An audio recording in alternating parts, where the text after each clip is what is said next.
કતારગામ વિસ્તારમાં સિંગણપુરથી લઈને વેડ ગુરુકુળ સુધી અમને અવારનવાર ટ્રાફિક સમસ્યાઓની રજૂઆતો મળતી હતી।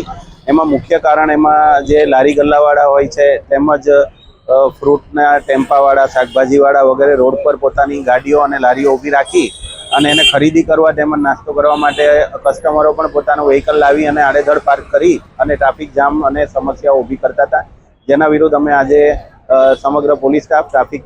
રીજન 2 નો સ્ટાફ તેમજ કોર્પોરેશનની દબાણ વિભાગની ટીમ સાથે મળી અને સમગ્ર રૂટ પર આજે આ દબાણ હટાવવાની કામગીરી કરી છે। એમાં જેટલા અડચણરૂપ વ્હીકલો હતા, લારીઓ હતી, એ બધી જપ્ત કરવાની તેમજ વાહનો ડિટેન કરવાની કામગીરી કરવામાં આવી છે, જેથી કરીને જે રેગ્યુલર ટ્રાફિક ચાલતો હોય છે એમને સમસ્યા નહીં થાય। વધુ સમાચાર જોવા માટે અમારી યુટ્યુબ ચેનલને સબસ્ક્રાઇબ કરો અને જોડાયેલા રહો ફેસબુક, ઇન્સ્ટાગ્રામ અને ટ્વિટર પર।